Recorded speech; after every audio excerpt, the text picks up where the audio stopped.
The morning sun cast long shadows across the rocky terrain of eastern Afghanistan as Captain Sarah Chen adjusted her tactical gear for the third time in 10 minutes. The weight of her rifle felt familiar against her shoulder, but the weight of what lay ahead pressed down on her chest like a heavy stone.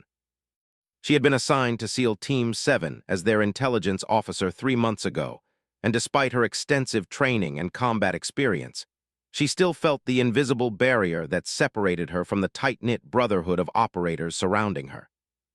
Staff Sergeant Mike Rodriguez, the team leader, crouched behind a boulder 20 meters away, his weathered face studying the valley below through high-powered binoculars. His team had been together for over 2 years, and their silent communications spoke of countless missions where they had depended on each other for survival. Sarah knew that earning their trust would take more than her impressive service record or the recommendations that had brought her to this elite unit. The mission briefing had been straightforward on paper. Intelligence reports indicated that a high-value target, a Taliban commander responsible for coordinating attacks against coalition forces, was hiding in a compound nestled in the valley below. The compound sat at the center of what military strategists called a kill zone, an area where enemy forces had clear lines of sight and superior positioning to eliminate anyone attempting to cross the open ground. Sarah pulled out her tablet and reviewed the satellite imagery one more time. The compound consisted of 3 main buildings surrounded by a stone wall approximately 8 feet high. 2 guard towers provided elevated positions for sentries, and the entire structure was positioned to take advantage of the natural terrain features that made approach from any direction extremely dangerous. The team had been observing the target location since before dawn, noting the patterns of movement and identifying potential threats. What they discovered made the mission significantly more complicated than anyone had anticipated. The Taliban fighters had turned the entire valley into a sophisticated defensive position with overlapping fields of fire, concealed fighting positions, and clear sight lines that would make crossing the open ground during daylight hours virtually suicidal. Rodriguez lowered his binoculars and made his way over to Sarah's position, moving with the fluid grace that came from years of combat experience. His expression was grim as he settled beside her behind the cover of a large rock formation. "The intelligence was wrong about the defensive positions," he said quietly, his voice barely above a whisper. "They've got at least 12 fighters that we can identify, probably more that we can't see. Machine gun nests on both flanks, and those guard towers give them perfect overlapping fields of fire across the entire approach route." Sarah nodded, having reached the same conclusions from her own observations. "What about waiting for nightfall? We could use the darkness to mask our approach." Rodriguez shook his head. "Intel says our target is moving to a new location tonight. If we don't hit the compound within the next 4 hours, we'll lose our best chance to capture him. The problem is that 4 hours puts us right in the middle of the afternoon when visibility is at its peak, and we'll have zero cover crossing that open ground."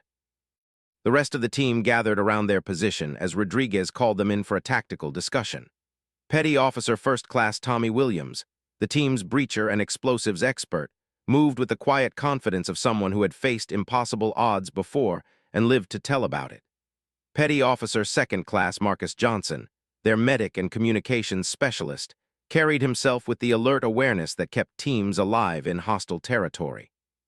Petty Officer Third Class David Park, the youngest member of the team and their designated marksman, had the focused intensity of someone still proving himself worthy of his position. "Gentlemen," Rodriguez began, spreading a detailed map of the valley on the ground between them, "we've got a problem. The defensive positions are more extensive than our intelligence indicated, and we're looking at crossing approximately 400 meters of open ground with minimal cover.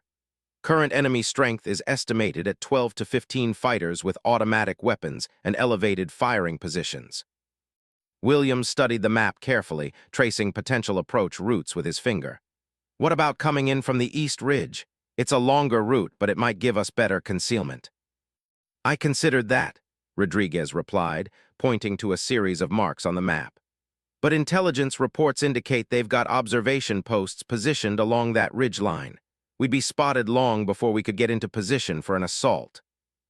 Johnson leaned forward, examining the satellite imagery on Sarah's tablet. "Ma'am, what's your assessment of the intelligence reliability? Could there be additional defensive positions that we're not seeing from our current observation point?" Sarah appreciated being included in the tactical discussion, even though she could sense the underlying tension in how the team interacted with her. Based on the patterns of movement we've observed and the defensive doctrine typically employed by Taliban forces in this region, I believe there are likely additional concealed positions that we haven't identified yet. The commander we're targeting has a reputation for thorough planning and defensive preparation. Park, who had been quietly studying the valley through his rifle scope, spoke up without taking his eye away from the optics. I'm counting at least 3 positions where they could have concealed snipers. The angles give them coverage of any approach route across the valley floor. The team fell silent as each man considered the tactical situation.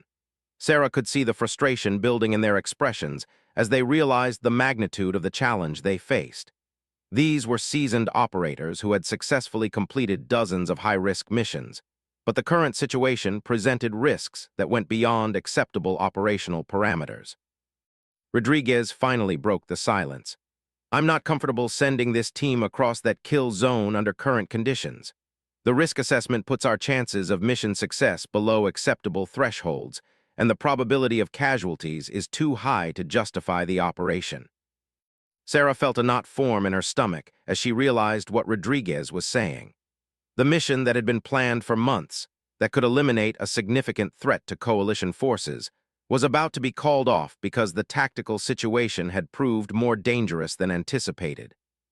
"Sir," she said carefully, "what if we could find a way to reduce the risk factors? There might be alternative approaches that we haven't fully considered yet." Williams looked skeptical. "Ma'am, with respect, we've been doing this for a long time. When a kill zone is this well prepared, trying to cross it during daylight is asking for casualties that we can't afford." Sarah understood their reluctance, but she also knew that canceling this mission would mean losing their best opportunity to capture a target who had been responsible for numerous attacks against American forces. The intelligence that had led them to this location had been developed over months of careful surveillance and analysis. "What if we could create a diversion that would draw their attention away from the primary approach route?" she suggested. "Or use a combination of covering fire and smoke to obscure their sight lines." Johnson shook his head. "Any diversion significant enough to be effective would alert them to our presence and give them time to call for reinforcements. We'd be trading one problem for a bigger problem." Rodriguez studied the map again, his expression showing the weight of command responsibility. The mission parameters were clear about acceptable risk levels, and what we're looking at exceeds those parameters by a significant margin. I'm going to recommend to command that we abort and wait for a better opportunity. Sarah felt a surge of frustration, not just at the tactical situation, but at the sense that her input wasn't being given full consideration. She had spent years preparing for exactly this type of situation, and her training had taught her to look for solutions that others might miss. "What if I went first?" she said quietly. The suggestion seemed to hang in the air like a challenge. All 4 men turned to look at her with expressions that ranged from surprise to concern to outright skepticism. "Ma'am," Rodriguez said carefully, "I appreciate your willingness to take risks, but crossing that kill zone alone would be suicide. Even if you somehow made it to the compound, you'd be isolated and outnumbered with no way to call for backup." "I'm not suggesting I go alone," Sarah clarified. "I'm suggesting that I scout the route first, identify the actual defensive positions, and find the safest path for the team to follow. If I can cross that open ground and establish overwatch positions, I can provide intelligence that would significantly improve our tactical situation." Williams looked incredulous. "You want to cross 400 meters of open ground that's covered by multiple machine gun positions and sniper nests. That's not scouting, that's a death wish." Sarah pulled out a detailed topographical map and spread it beside the satellite imagery. "Look at the terrain features more carefully. There are several dry creek beds and natural depressions that could provide concealment if someone moved carefully enough. The key would be timing the movement to avoid detection during the periods when the sentries are most alert." Park lowered his rifle and studied the maps with professional interest. Even if the terrain features could provide some concealment, the timing would have to be perfect. One mistake and you'd be exposed in the middle of the kill zone with nowhere to go. "That's exactly why it has to be done carefully and with proper preparation," Sarah replied. "But if I can successfully scout the route and establish observation positions, we could have real-time intelligence about enemy movements and positioning that would make the main assault much more feasible. Rodriguez was quiet for several minutes, studying both the maps and Sarah's expression as he considered her proposal. She could see him weighing the tactical benefits against the enormous risks involved in allowing one of his team members to attempt what amounted to a solo reconnaissance mission across hostile territory. The doctrine is clear about maintaining unit cohesion in hostile territory, he said finally. Splitting the team increases risks for everyone involved. But so does aborting the mission, Sarah pointed out. This target has been planning attacks against our forces for months. If we let him slip away because we couldn't find a way to cross one valley, how many American lives might be lost because we were too cautious to take a calculated risk? The question hit its mark, and she could see each team member grappling with the implications. These were warriors who had dedicated their careers to protecting American interests and eliminating threats to their fellow service members. The idea of allowing a high-value target to escape because of tactical challenges went against everything they had been trained to accomplish. Johnson spoke up thoughtfully. If someone were to attempt a reconnaissance crossing, what would be the communication protocol? How would we maintain contact and coordinate any necessary support? Sarah felt a flutter of hope that her suggestion was being seriously considered. Standard radio check procedures every 15 minutes, with predetermined rally points in case communication is compromised. If I can reach the compound perimeter without detection, I can establish observation positions that would give us real-time intelligence about enemy strength and positioning. Williams remained skeptical, but was clearly thinking through the tactical implications. What happens if you get pinned down halfway across? We'd have to mount a rescue operation in the middle of a kill zone, which would put the entire team at risk. That's why the route planning has to be perfect, Sarah acknowledged.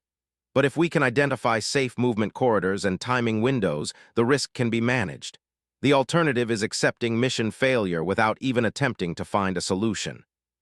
Rodriguez looked at each of his team members, gauging their reactions to Sarah's proposal.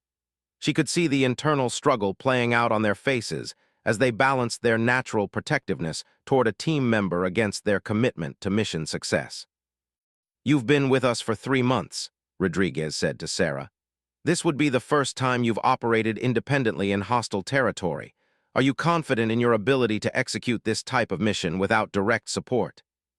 Sarah met his gaze steadily. "I've trained for exactly this type of situation my entire career. I know the risks, and I know my capabilities. More importantly, I know that if we don't find a way to complete this mission, we'll be letting down every American who depends on us to eliminate threats before they can cause harm." The conversation continued for another 30 minutes as the team worked through various scenarios and contingency plans. Sarah could feel the dynamic shifting as her tactical knowledge and determination gradually earned the respect of operators who had initially viewed her as an outsider. By the time they finished their planning session, Rodriguez had made a decision that would change everything about how the mission unfolded. Rodriguez made his final equipment check as Sarah prepared for what would either be a textbook reconnaissance mission or a fatal miscalculation. The afternoon sun had reached its peak, creating the harsh shadows and bright reflections that would make her movement across the valley floor incredibly dangerous. Every piece of gear had been selected for maximum stealth and minimum weight, from her suppressed sidearm to the ultra-lightweight communication equipment that would keep her connected to the team. "Remember," Rodriguez said quietly as he helped her adjust the camouflaged ghillie suit that would help break up her silhouette against the varied terrain. "This is reconnaissance only. You identify defensive positions, map safe movement corridors, and establish observation points.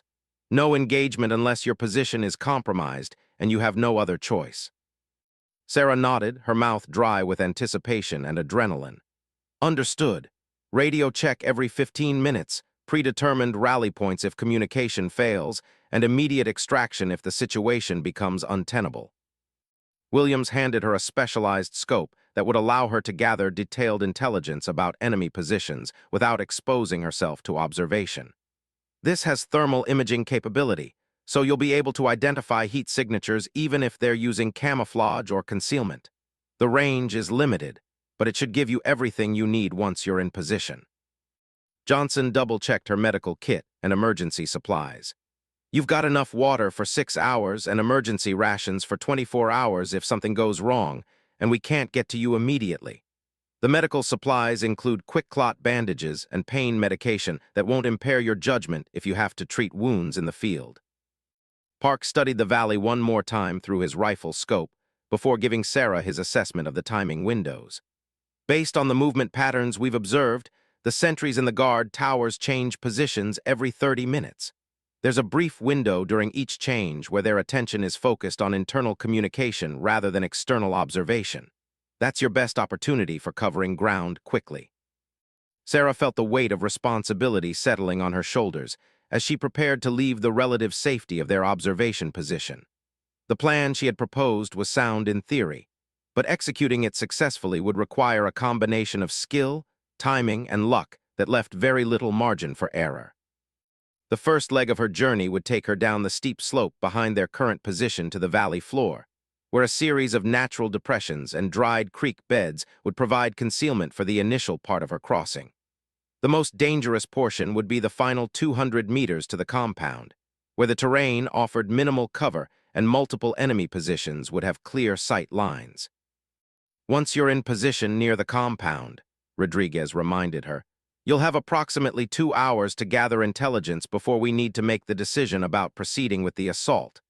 If the defensive situation is too dangerous, we abort and wait for another opportunity. Sarah understood that this was as much a test of her capabilities as it was a reconnaissance mission. The team had agreed to let her attempt the crossing, but she knew that their future willingness to trust her judgment would depend largely on how well she executed the current plan. The descent from their observation point to the valley floor took nearly an hour, with Sarah moving carefully from one piece of cover to the next while avoiding areas where her movement might be visible to the enemy sentries. The rocky terrain provided excellent concealment, but it also created challenges for silent movement that required constant attention to foot placement and body position. Her first radio check came as she reached the edge of the valley floor, positioned behind a large boulder that provided cover from the compound while she studied the terrain ahead. Overwatch, this is Scout. Position 1 reached without incident. Beginning approach to phase line Alpha. Rodriguez's voice came back immediately through her earpiece. Copy, Scout. We have visual on your position. No movement detected from enemy positions during your descent. The next phase of her movement would take her across approximately 100 meters of relatively open ground to reach the first of the dried creek beds that would provide concealment for the middle portion of her route. Sarah waited for the next sentry change in the guard towers before beginning her movement, using the brief distraction to cover the most exposed part of her approach. Moving in short rushes from one piece of concealment to the next, she gradually worked her way across the valley floor while maintaining constant awareness of the enemy positions above her. The ghillie suit helped break up her outline, but she knew that any sudden movement or poor choice of route could instantly expose her to observation and draw devastating fire from multiple directions. The creek bed provided better concealment than she had hoped, with banks high enough to allow her to move in a low crouch rather than crawling on her belly. The bottom was rocky and dry, making silent movement challenging but not impossible for someone with her level of training and experience. Her second radio check came as she reached the halfway point of her crossing, positioned in a natural depression that provided excellent cover while allowing her to observe the compound ahead. Overwatch, this is Scout. Phase line Alpha crossed successfully. Enemy positions identified include machine gun nest at grid reference 123-456 and sniper position at grid reference 780-9012. Copy, Scout, came Rodriguez's immediate response. Continue with caution. We're tracking your position and maintaining overwatch. Sarah used the thermal imaging scope to study the compound in detail, identifying defensive positions and movement patterns that hadn't been visible from their distant observation point. What she discovered changed her understanding of the tactical situation significantly. The compound was more heavily defended than their initial assessment had indicated, with at least 3 additional fighting positions that had been concealed from aerial observation. However, she also identified several weaknesses in their defensive layout that could be exploited by a properly planned assault. The eastern wall of the compound had a blind spot where the guard tower positioning created a gap in observation coverage. More importantly, there appeared to be a maintenance entrance on the north side of the compound that was only lightly guarded, and could provide access that would bypass the main defensive positions entirely. As she continued her observation, Sarah noticed something that made her heart rate spike with excitement and concern. The high-value target they had come to capture was visible through one of the compound windows, identifiable from the intelligence photographs she had memorized during mission planning. Her third radio check included this crucial information. Overwatch, this is Scout. Target confirmed at location. Defensive positions are more extensive than anticipated, but I've identified potential access route that could significantly reduce assault risks.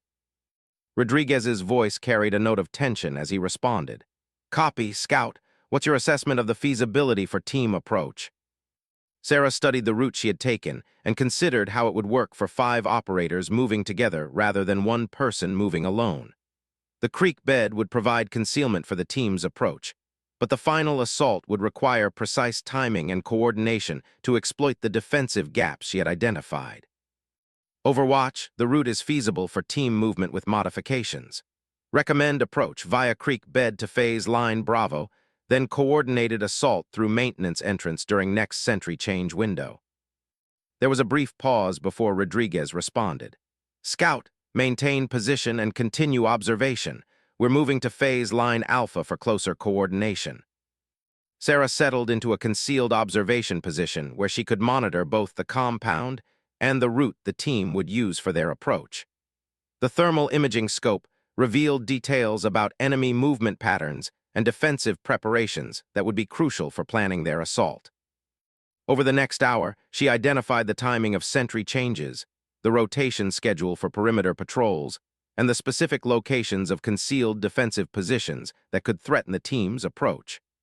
Most importantly, she confirmed that the maintenance entrance offered a viable access point that would allow them to bypass the majority of the defensive positions. The team reached her position during the 4th radio check, moving with the fluid coordination that came from years of training and combat experience together.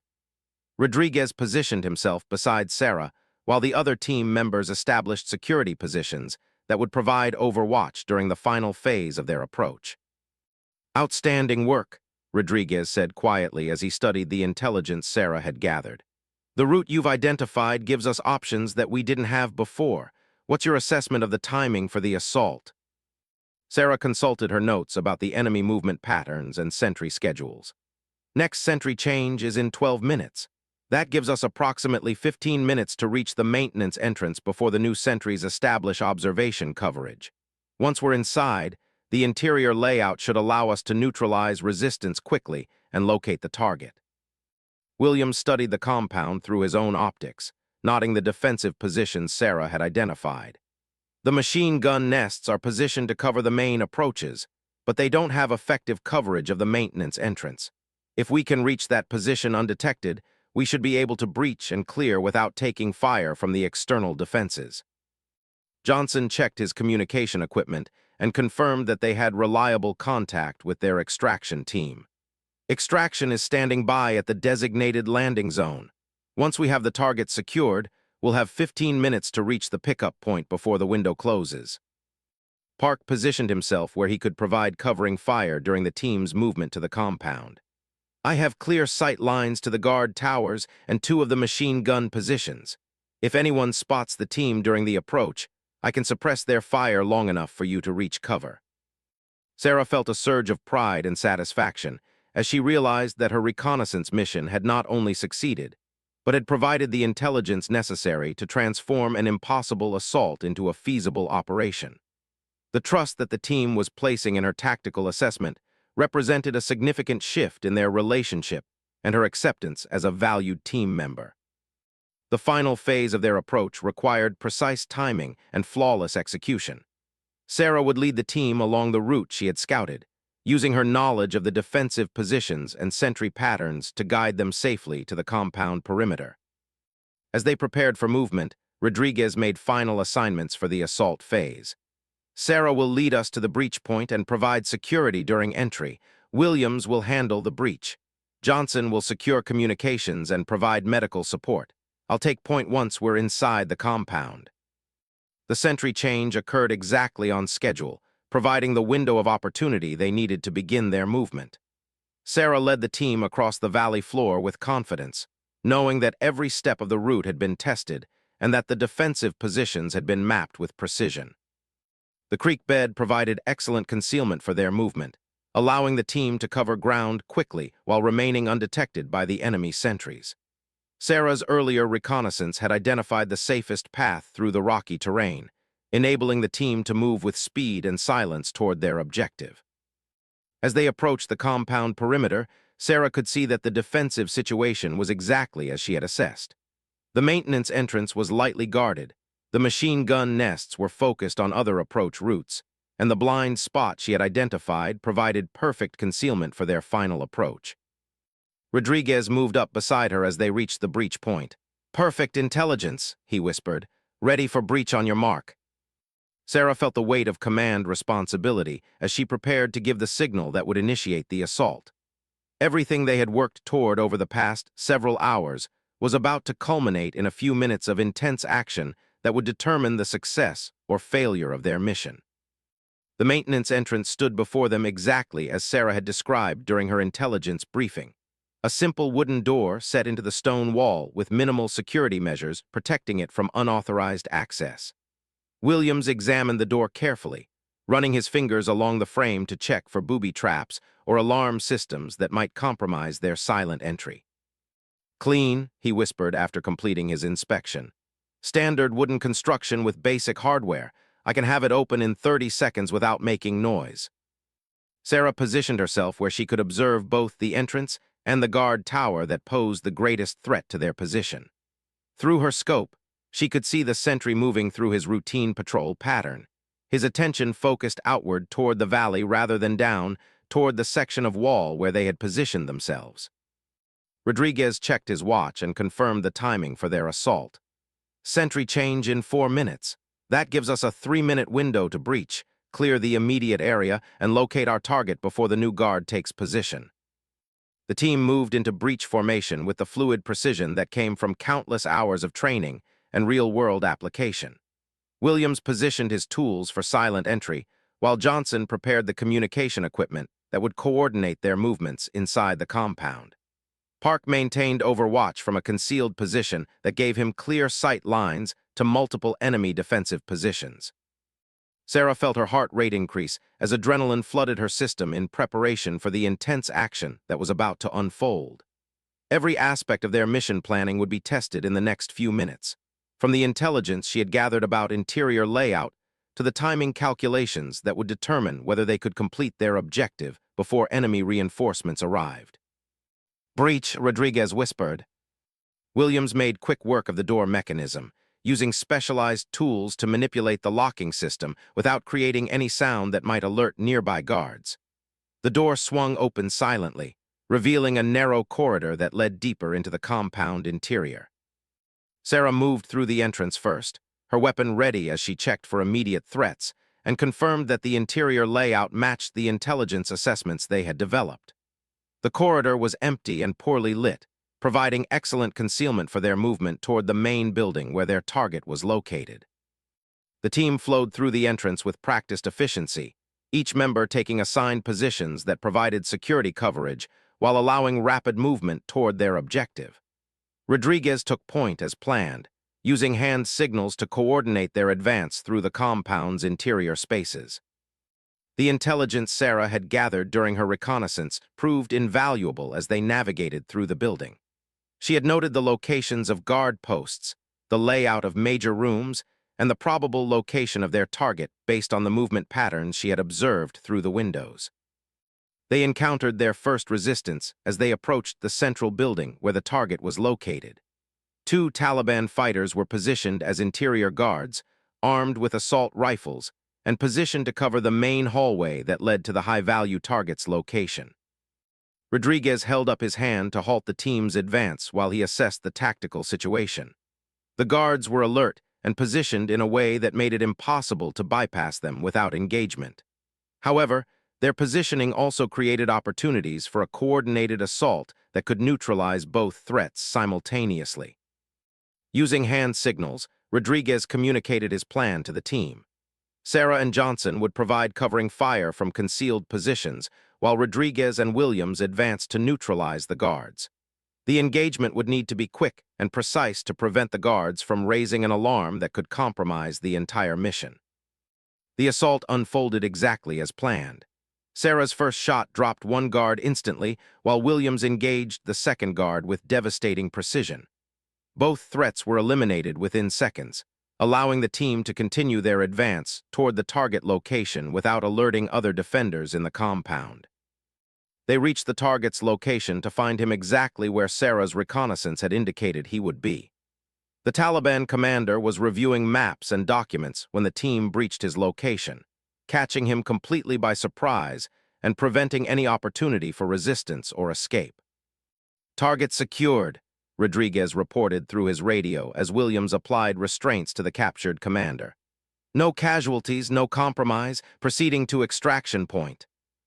Sarah felt a surge of professional satisfaction as she realized that her intelligence gathering and route planning had contributed directly to the mission's success. The reconnaissance crossing that had seemed impossibly dangerous just hours earlier had provided the tactical advantage necessary to complete their objective without casualties or complications.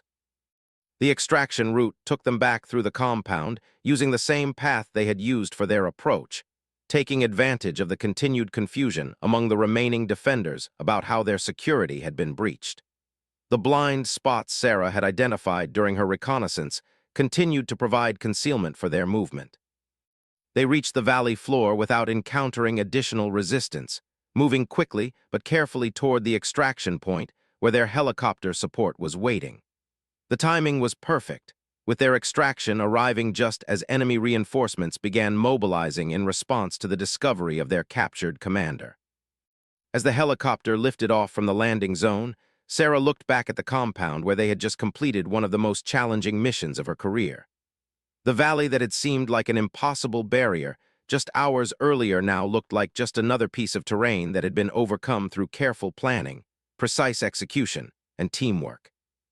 Rodriguez moved to sit beside her as the aircraft gained altitude and headed back toward their base of operations.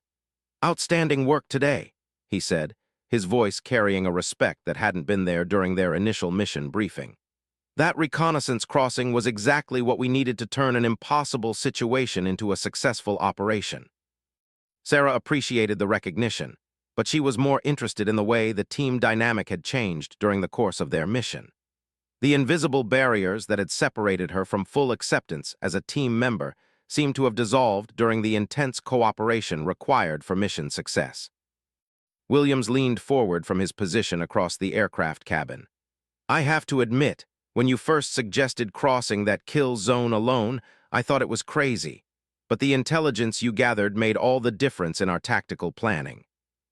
Johnson nodded in agreement. "The defensive positions you identified completely changed our understanding of what we were facing. Without that information, we would have walked into an ambush." Park, who had provided crucial overwatch during their operation, added his perspective. "The route you scouted was perfect. Every piece of concealment worked exactly as you described it, and the timing windows were spot on." Sarah realized that she had not only completed a successful mission, but had also earned the trust and respect of teammates who would be crucial for future operations. The tactical competence she had demonstrated during the reconnaissance and assault phases had proven her value to the team in ways that no amount of training or credentials could have accomplished. The flight back to base gave her time to reflect on the lessons learned during what had been one of the most challenging and rewarding experiences of her military career. The decision to propose crossing the kill zone had required her to overcome not only tactical obstacles, but also the psychological barriers that came with being the newest and most different member of an elite team. Rodriguez interrupted her thoughts as he began the preliminary debriefing that would be followed by more detailed analysis back at their base. "The mission exceeded expectations in every category," he said. "Target captured, no friendly casualties, minimal enemy engagement, and perfect extraction timing. The intelligence gathering phase was particularly valuable," he continued. "The reconnaissance crossing provided tactical advantages that wouldn't have been available through remote observation alone." Sarah knew that the success of this mission would have implications that extended far beyond the immediate tactical results. Her performance had demonstrated capabilities that would likely lead to increased responsibilities and more challenging assignments in future operations. More importantly, she had proven to herself and to her teammates that the barriers she had perceived were largely self-imposed limitations rather than insurmountable obstacles. The respect and acceptance she had earned through competent performance under pressure represented a foundation for future success as an integral member of the team. The Taliban commander they had captured would provide valuable intelligence about enemy operations and planning that could save American lives in future engagements. The successful completion of their mission, despite the challenging tactical situation, would also serve as a model for how innovative thinking and calculated risk-taking could overcome seemingly impossible obstacles.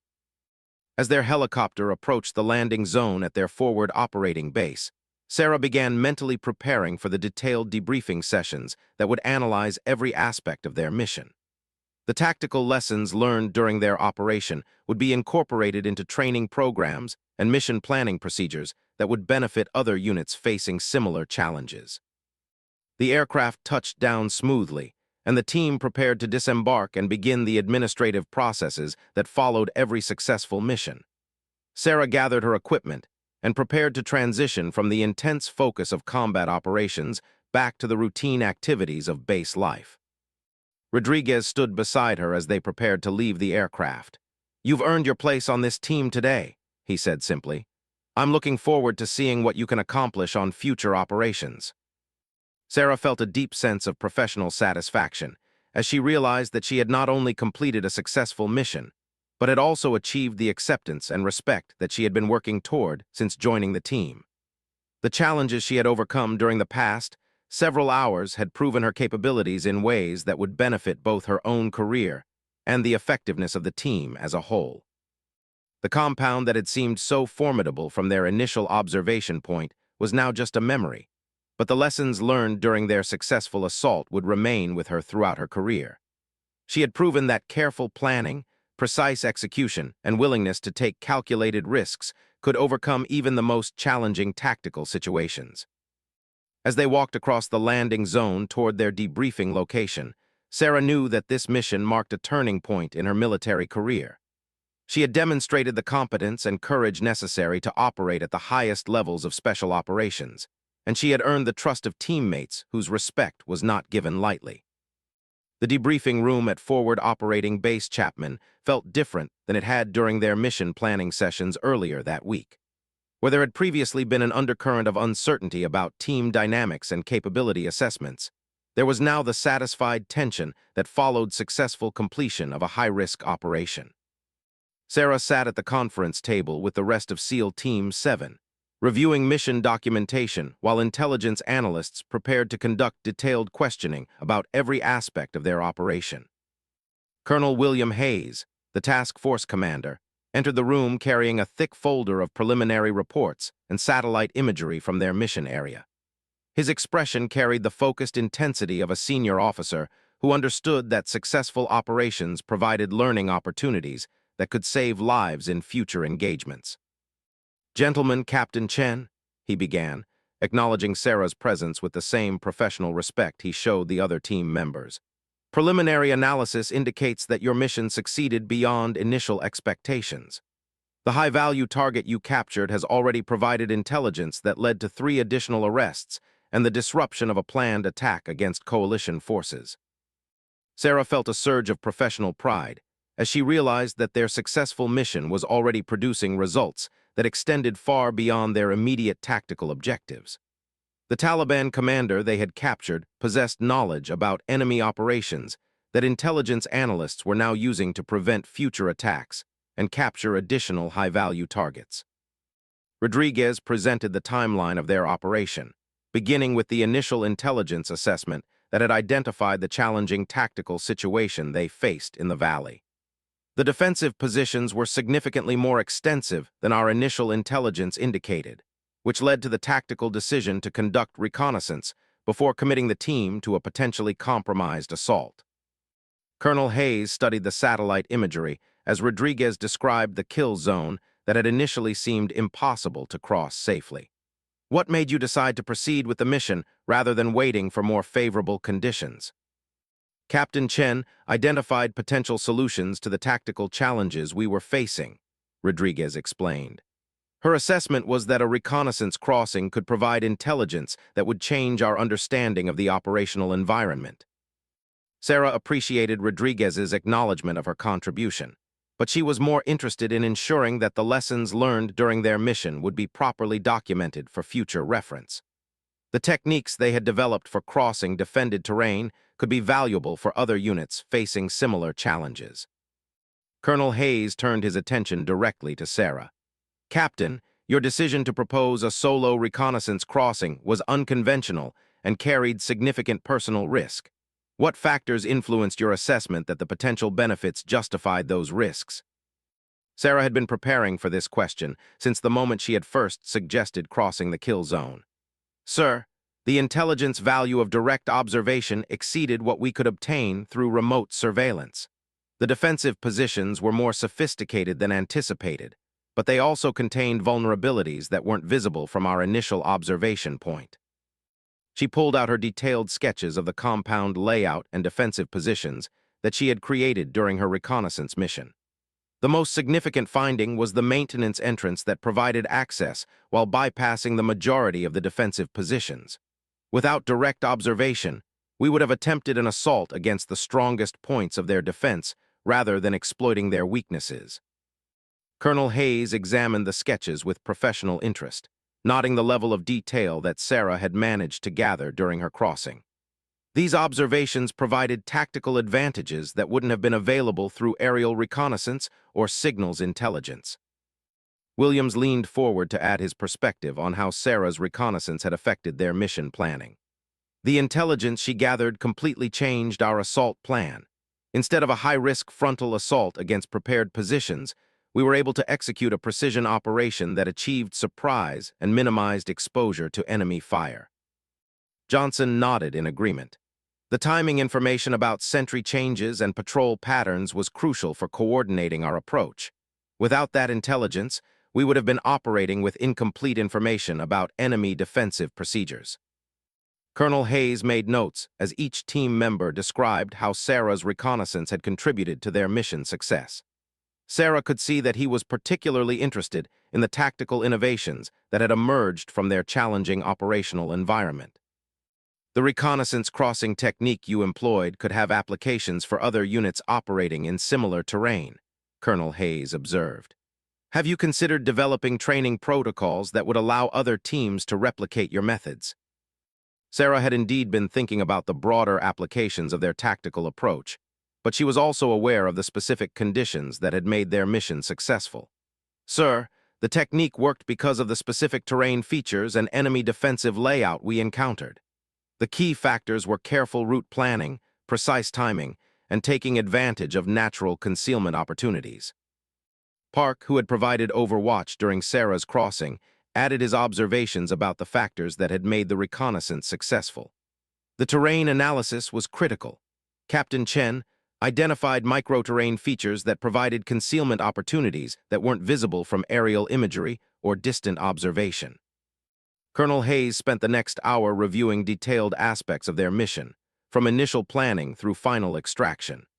Sarah found herself answering questions about navigation techniques, concealment methods, and communication procedures that had enabled her to cross hostile territory without detection. The intelligence analysts who joined the debriefing were particularly interested in the tactical intelligence Sarah had gathered about enemy defensive doctrine and operational procedures. The information she had collected would be incorporated into threat assessments and tactical planning guidance for future operations in the region. The Taliban commander you captured has confirmed many of the defensive positions and procedures you observed, Senior Intelligence Analyst Maria Santos explained.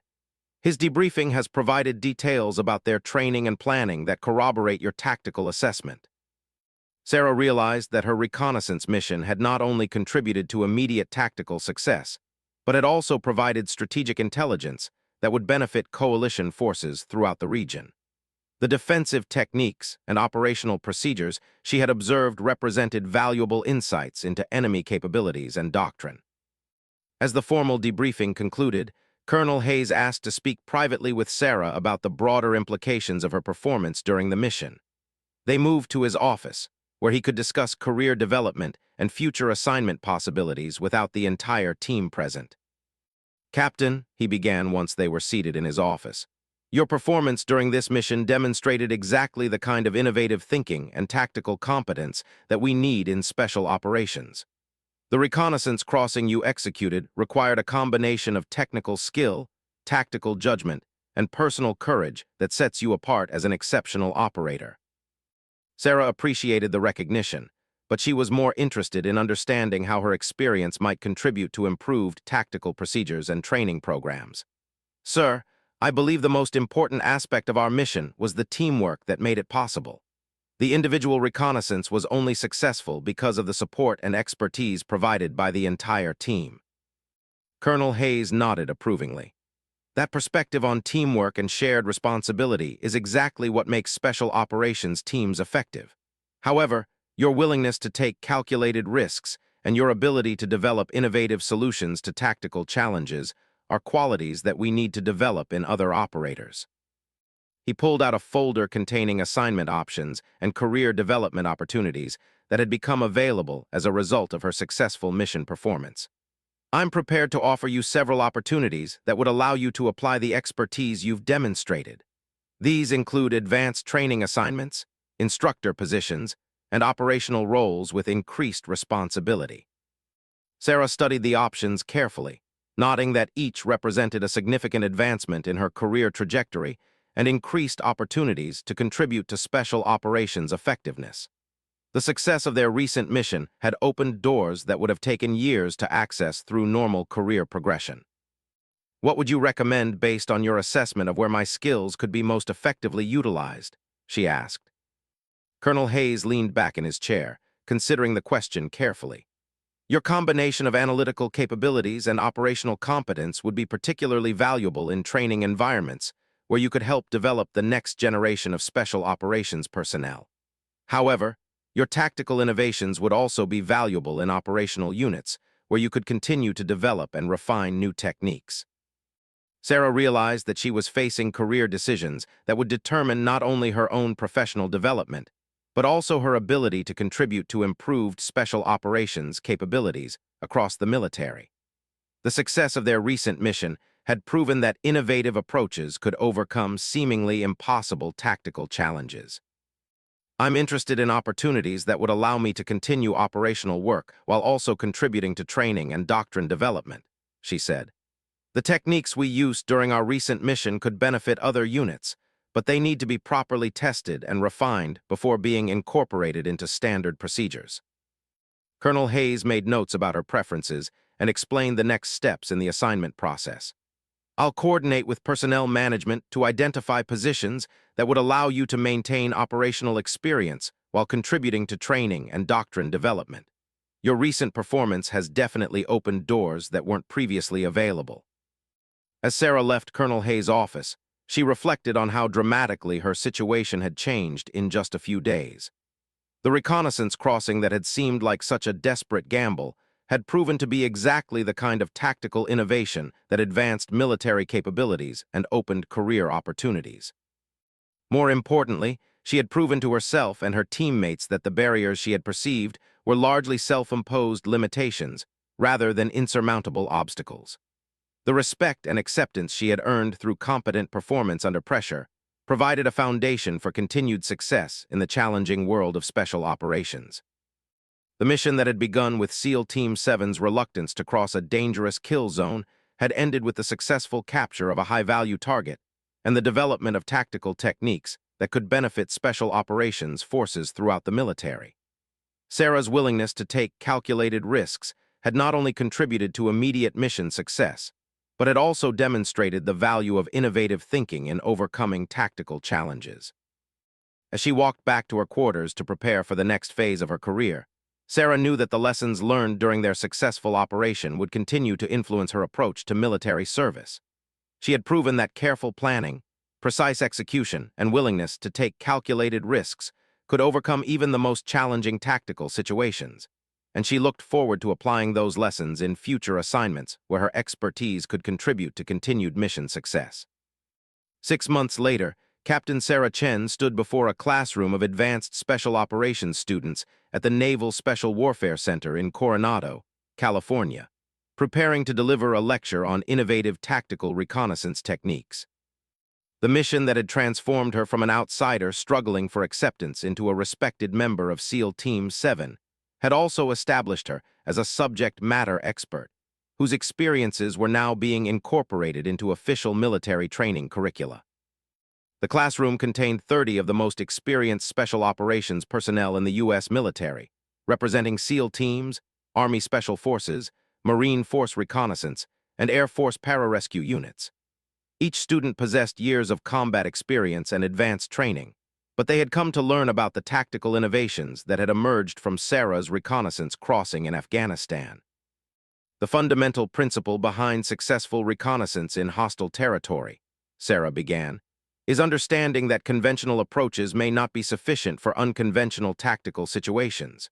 When SEAL Team 7 encountered a kill zone that appeared impossible to cross safely, we had to develop methods that went beyond standard doctrine.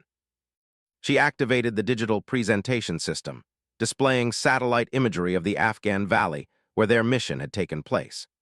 The terrain features that had seemed so threatening during their initial assessment now served as teaching tools for explaining how careful analysis could reveal opportunities that weren't immediately obvious. Initial intelligence assessment indicated that crossing 400 meters of open ground under observation from multiple defensive positions would result in unacceptable casualties, she continued. However, detailed terrain analysis revealed microfeatures that could provide concealment opportunities for a carefully planned reconnaissance mission. Master Chief Petty Officer James Sullivan, a veteran SEAL instructor who had initially been skeptical about incorporating Sarah's techniques into official curriculum, raised his hand with a question. What factors determined that a solo reconnaissance crossing was preferable to waiting for more favorable conditions or requesting additional support assets? Sarah had anticipated this question and had prepared a detailed analysis of the decision-making process that had led to their unconventional approach. The high-value target was scheduled to relocate within hours, making delay impossible. Requesting additional support assets would have compromised operational security and delayed execution beyond acceptable time limits. The solo reconnaissance offered the only viable option for gathering the intelligence necessary to execute a successful assault. She displayed detailed topographical maps showing the route she had taken during her crossing, highlighting the terrain features that had provided concealment and the timing windows that had made undetected movement possible. Staff Sergeant Maria Rodriguez from Army Special Forces asked about the risk assessment methodology that had justified such a dangerous approach. How did you quantify the risks involved in crossing defended terrain against the potential intelligence benefits? The risk assessment focused on comparing the probability of mission success using conventional approaches against the probability of success using the reconnaissance crossing technique, Sarah explained. Conventional assault methods offered less than 20% probability of success with high probability of casualties. The reconnaissance crossing offered approximately 60% probability of successful intelligence gathering that would increase assault success probability to over 80%.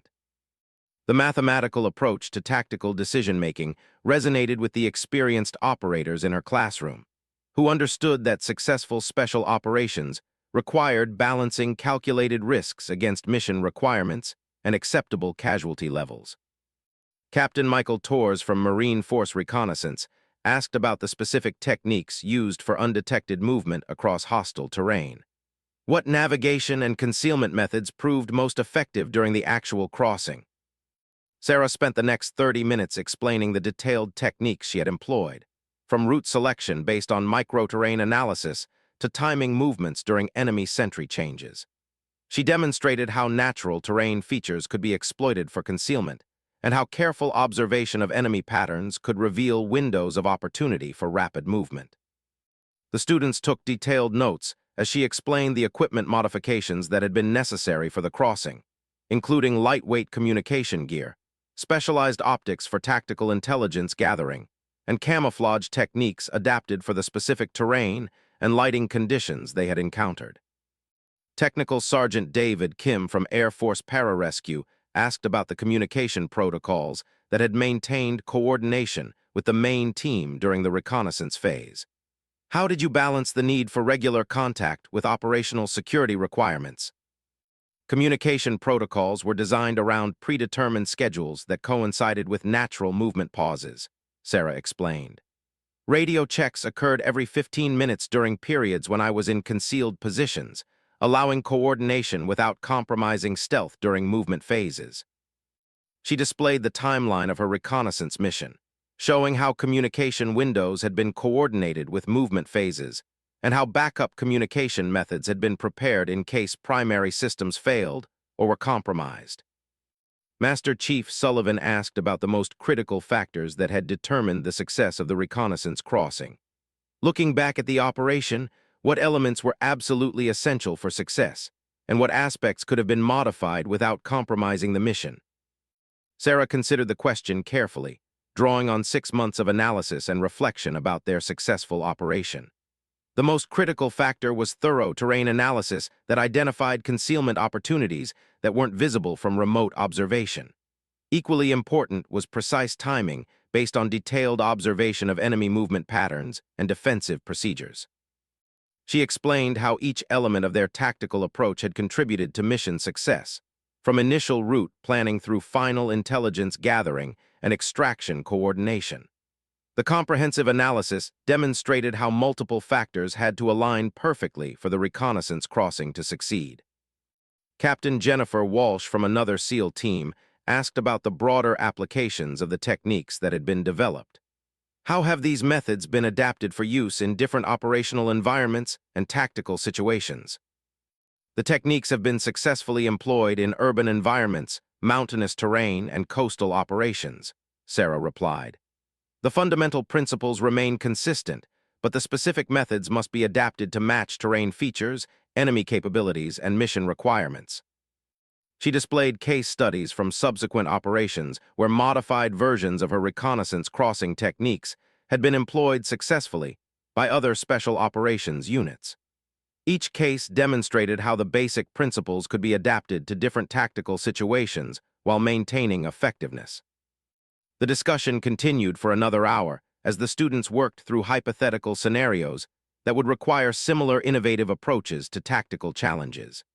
Sarah facilitated small group exercises where teams developed reconnaissance crossing plans for various terrain and threat situations. During the break between class sessions, Master Chief Sullivan approached Sarah with feedback about the training program she had developed. The techniques you've documented are being incorporated into advanced training curricula at multiple special operations schools. Your innovative approach has influenced tactical doctrine beyond just reconnaissance operations. Sarah appreciated the recognition, but she was most satisfied by the knowledge that her experiences were contributing to improved capabilities for special operations personnel throughout the military. The reconnaissance crossing that had begun as a desperate attempt to overcome an impossible tactical situation had evolved into training methods that would benefit countless operators facing similar challenges. As the advanced course continued over the following days, Sarah worked with students to refine and improve the techniques based on their own operational experiences and insights. The collaborative approach ensured that the training curriculum incorporated lessons learned from multiple environments and tactical situations. The final exercise of the course required student teams to plan and execute reconnaissance crossings in challenging terrain under realistic threat conditions. Sarah observed each team's approach, providing guidance and feedback that helped them adapt the techniques to their specific operational requirements. During the graduation ceremony for the advanced course, Admiral Patricia Stevens, commander of Naval Special Warfare Command, presented Sarah with a commendation recognizing her contributions to special operations training and doctrine development. Captain Chen's innovative tactical thinking and willingness to take calculated risks have advanced special operations capabilities in measurable ways, Admiral Stevens said during her presentation remarks. The techniques she developed have been successfully employed in multiple operational environments, and her training programs have enhanced the capabilities of special operations personnel throughout the military. Sarah reflected on the journey that had brought her from an intelligence officer struggling for acceptance with SEAL Team 7 to a recognized expert whose innovations were influencing special operations doctrine across multiple services. The reconnaissance crossing that had seemed so dangerous at the time had proven to be exactly the kind of tactical innovation that advanced military capabilities. More importantly, her experience had demonstrated that barriers perceived as insurmountable could often be overcome through careful analysis, innovative thinking, and willingness to accept calculated risks. The respect and acceptance she had earned through competent performance under pressure had opened career opportunities that allowed her to contribute to improved special operations effectiveness. As she prepared for her next assignment as operations officer for a joint special operations task force, Sarah knew that the lessons learned during that crucial mission in Afghanistan would continue to influence her approach to military leadership. She had proven that innovative solutions could overcome seemingly impossible tactical challenges, and she looked forward to applying those principles in increasingly complex operational environments. The kill zone that SEAL Team 7 had initially declined to cross had become a symbol of how determined individuals could overcome obstacles through careful planning, precise execution, and willingness to lead by example. Sarah's reconnaissance crossing had not only enabled mission success, but had also demonstrated the value of challenging conventional approaches when conventional methods proved inadequate. The recognition she had received for her tactical innovations was gratifying, but Sarah was most proud of the knowledge that her experiences would continue to benefit special operations personnel facing similar challenges in future operations. The techniques she had developed and the training programs she had created would help ensure that other operators possessed the skills and confidence necessary to overcome tactical obstacles that might otherwise prevent mission success. Her story had become part of special operations folklore, told in training environments and operational units, as an example of how individual initiative and tactical competence could make the difference between mission success and failure. The reconnaissance crossing that had begun as Sarah's desperate attempt to prove herself worthy of SEAL Team 7's trust had evolved into a legacy that would influence special operations for years to come.